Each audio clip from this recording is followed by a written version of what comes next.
dessiner notre arbre généalogique et surtout comment on va pouvoir déjà, rien qu'en l'ayant dessiné, faire une première lecture et en faire ressortir peut-être ce qui entrave, les blocages, etc.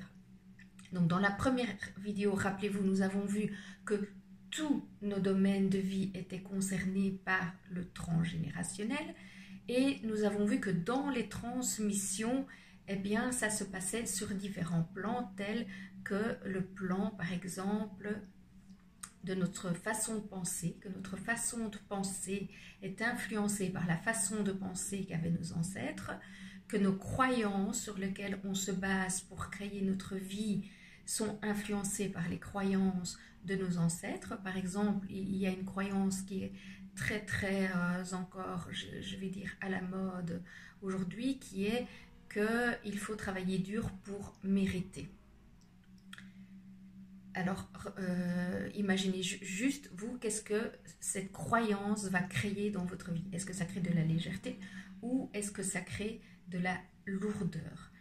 Il y a les croyances, il y a les valeurs. Les valeurs qui sont transmises, alors dans beaucoup d'arbres, on va me dire, oui, mais chez nous, il y avait du respect, il y avait, et d'ailleurs les ancêtres disent souvent, oh, mais nous, de notre temps, on respectait les ancêtres. Je vais vous dire, voilà, il y a quelque chose de faux là-dedans parce qu'on ne respectait pas, on craignait. On avait peur des représailles. À l'école, on ne respectait pas son professeur, on avait peur de son professeur. Donc quand on dit aujourd'hui, oui, mais les enfants n'écoutent plus, oui, mais ceci, oui, mais cela, dans notre temps, non, dans notre temps, il n'y avait pas spécialement de respect, de bienveillance par rapport à l'autre. L'éducation se faisait souvent dans la crainte. Donc, c'est deux choses différentes. Donc, quand on vous a transmis une valeur, je vous invite à regarder qu'est-ce qu'il y a derrière. Est-ce que c'était vraiment du respect ou est-ce que c'était autre chose? Comment l'amour s'est transmis dans mon arbre? Comment les valeurs de liberté, de reconnaissance, est-ce que j'avais le droit d'être qui j'étais? Comment cela s'est transmis dans votre arbre? Donc, je reviens, donc les pensées, les croyances, les valeurs, ce qui va avoir une influence sur la manière dont je me comporte. L'environnement a une influence sur la manière dont je me comporte aujourd'hui dans ma vie. On peut aussi regarder quelles étaient les transmissions dans comment est-ce qu'on gérait nos émotions. Est-ce qu'on a appris à gérer ces émotions ou est-ce qu'on n'a pas appris à gérer nos émotions? Est-ce qu'on a appris à les refouler et on croit que c'est de la gestion de l'émotion?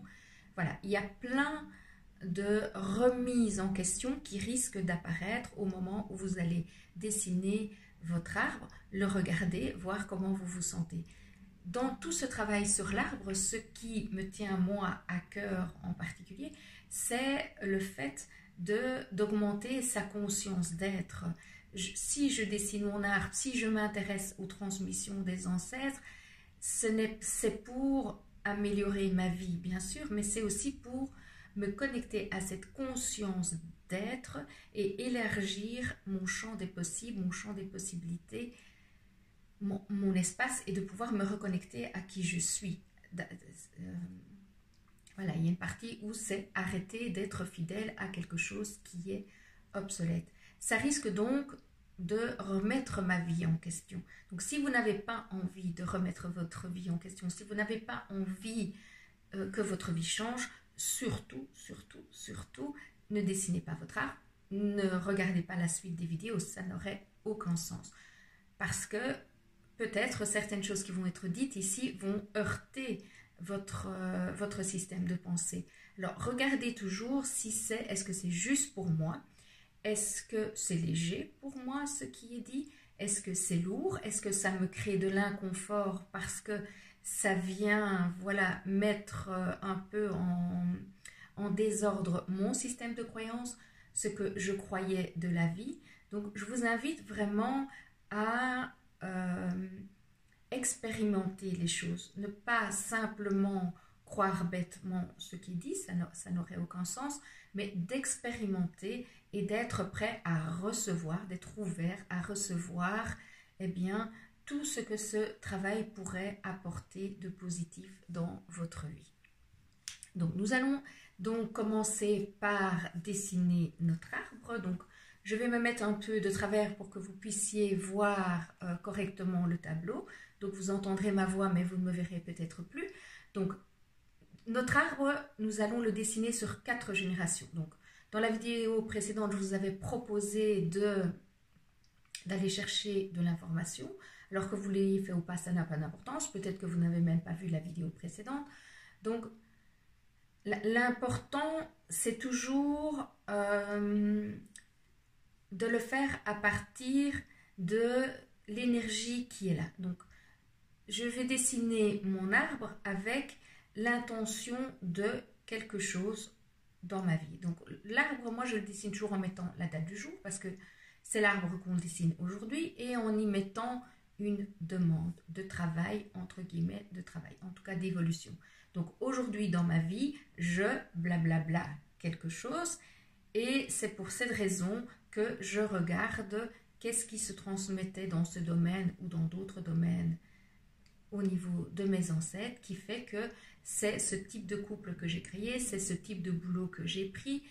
Est-ce que ça me convient? Donc peut-être qu'une demande sera aujourd'hui dans ma vie, je désire, j'ai envie, j'aimerais trouver le travail qui fonctionne pour moi, ou j'aimerais trouver le couple qui marche pour moi, ou j'ai envie d'intégrer plus de bienveillance dans ma vie, dans mes relations. Donc on peut le travailler au niveau d'une qualité d'être ou on peut travailler au niveau de quelque chose qu'on a envie d'ancrer dans la matière d'un point de vue plus matériel puisque nous sommes de toute façon incarnés dans la matière et que tous les plans se rejoignent. Donc, nous allons donc dessiner notre arbre sur 4 générations. Donc ici, nous avons les arrière-grands-parents. Je vais dessiner ici après les grands-parents, nos parents et notre fratrie. Alors, dans chaque arbre familial, nous avons des hommes que l'on représente par des triangles et les femmes que nous représentons par des cercles.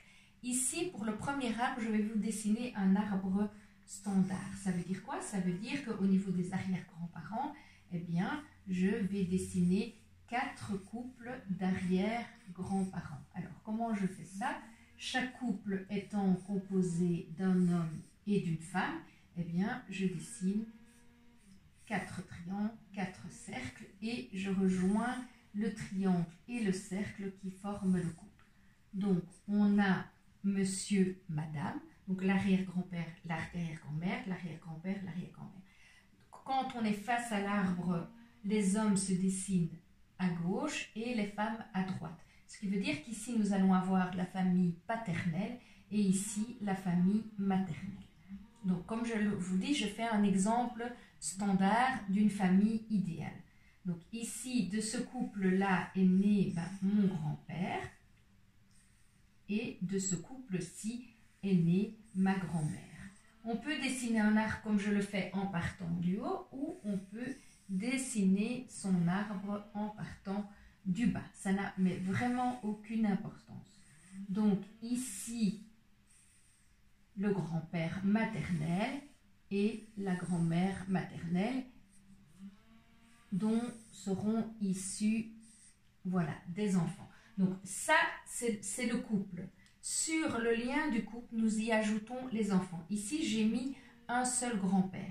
Si ce grand-père a des frères et sœurs et que je connais la fratrie de mon grand-père, je peux par exemple mettre sa sœur plus jeune ici et son frère aîné ici.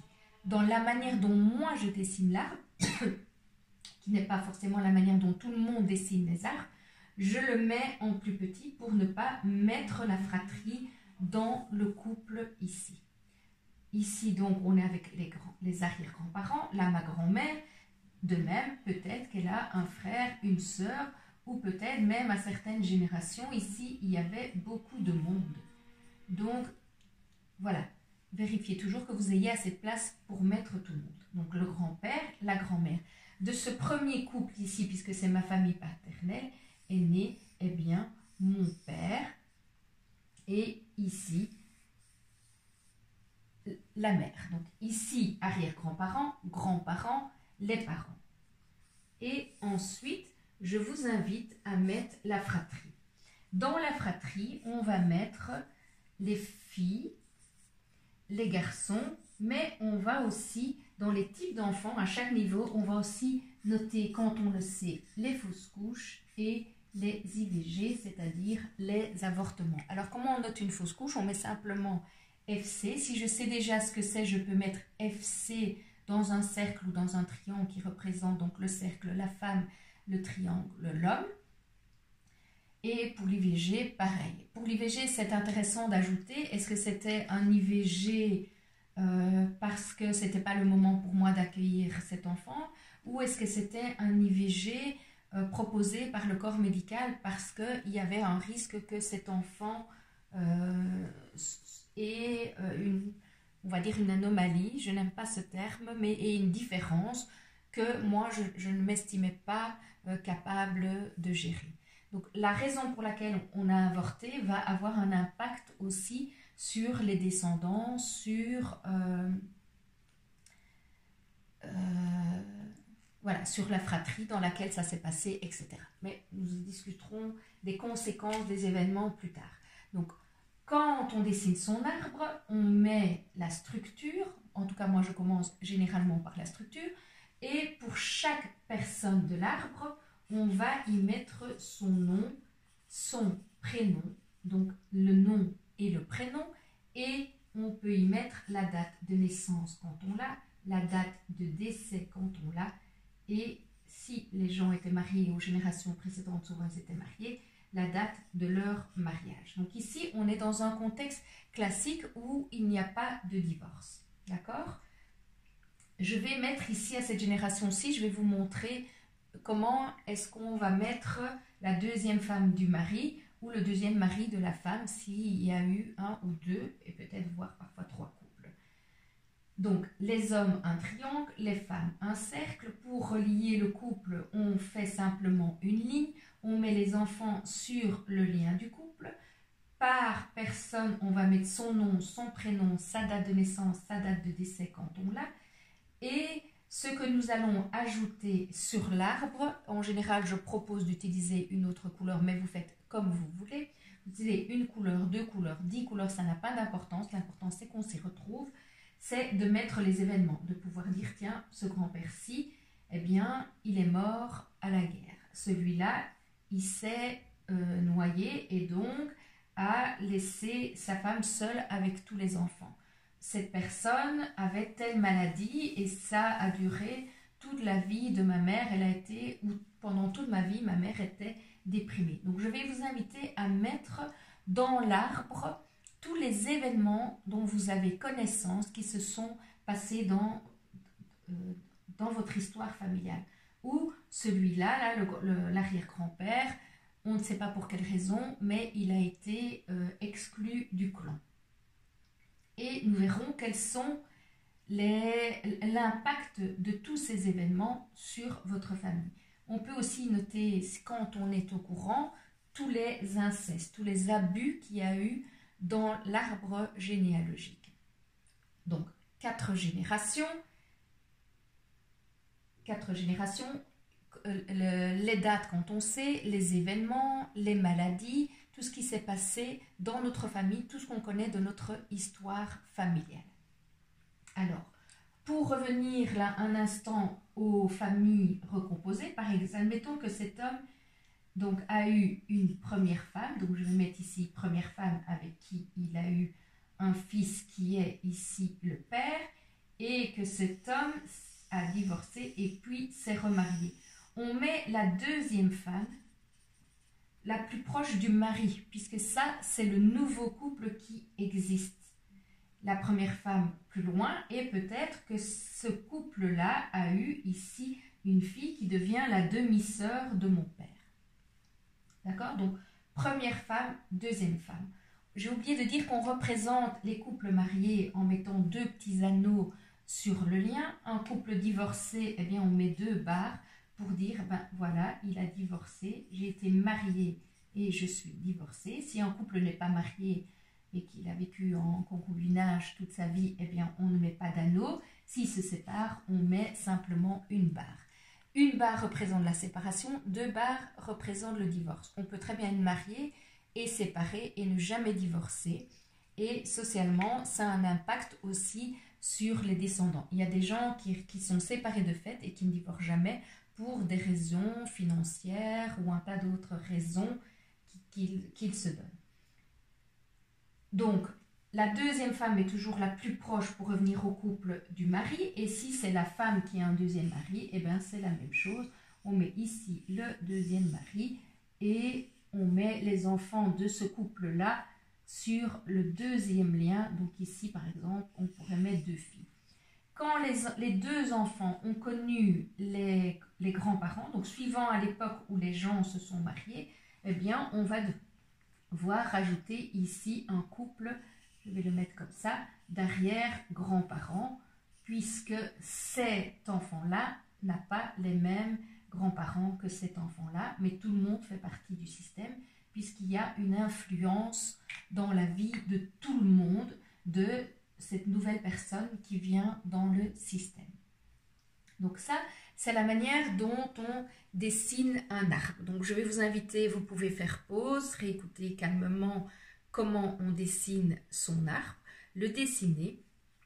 Et puis ce que je vais vous proposer par rapport, comme premier travail par rapport à votre arbre, c'est simplement de vous mettre face à l'arbre et de regarder comment je me sens. Donc simplement, je me pose face à mon arbre, je me mets dans une position, j'ai envie de dire, de curiosité, de réception, et je regarde comment je me sens. Est-ce que c'est léger pour moi quand je regarde cet arbre? Est-ce qu'il y a des émotions qui me traversent? Nous pourrions être surpris de voir que simplement dessiner son arbre, avec une demande qu'on a dans notre vie, simplement le dessiner, va déjà provoquer une forme de remous en nous. C'est ce qu'on appelle le champ d'information. C'est ce qu'on utilise aussi en constellation familiale. Donc moi, j'utilise le champ d'information pour travailler directement avec l'arbre.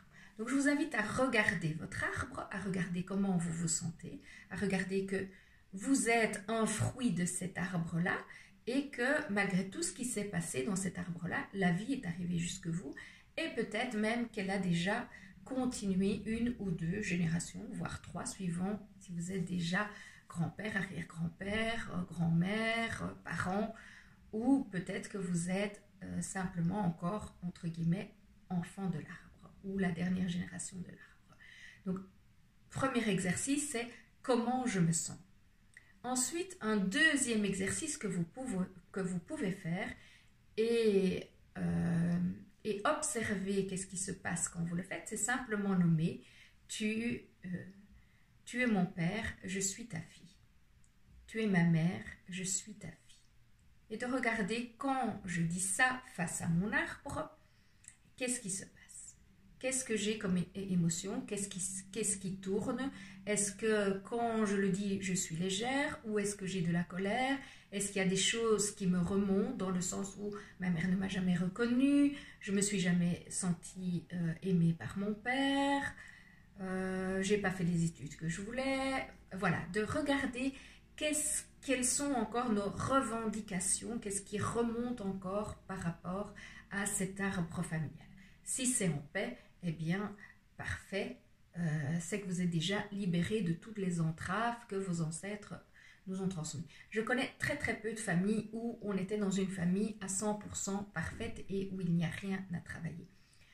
Ce travail de conscience, parce que j'ai vraiment envie d'utiliser ce mot, ce travail de conscience, il serait à faire par tout le monde. Pourquoi? Parce que nous avons tous à faire évoluer cette société vers quelque chose qui marche mieux pour tout le monde. Aujourd'hui, on est dans une société qui a influencé cet arbre familial, qui a influencé les transmissions, mais nous sommes aussi à l'intérieur de la société. Donc ça veut dire que si la société nous a influencé ou nous a planté là dans le crâne et ailleurs, je vais dire des croyances, des modes de fonctionnement, nous pouvons aussi proposer à la société d'autres modes de fonctionnement. Donc travailler son arbre, ça va aussi permettre de proposer d'autres modes de fonctionnement que celui qui a toujours été et qui n'est peut-être pas le mode de fonctionnement qui nous convient à nous. Donc, En résumé, donc, première vidéo, on a vu tous les domaines de vie sont impactés, tout ce qui est transmis, et nous avons vu qu'il y avait différents plans de transmission. Donc maintenant, nous venons de voir comment dessiner un arbre et comment commencer 2 premières lectures par rapport à notre arbre. La première en regardant, eh bien voilà, ça ce sont mes ancêtres, comment je me sens face à eux. Simplement, en deuxième exercice, on peut nommer les personnes. Tu es mon père, je suis ta fille. Tu es mon grand-père, je suis ta petite fille. Et etc. Pour chacun des membres, tu es mon frère, tu es ma soeur, je suis ta soeur, je suis ton frère. Enfin, voilà. Donc, on peut commencer simplement par nommer les choses globalement.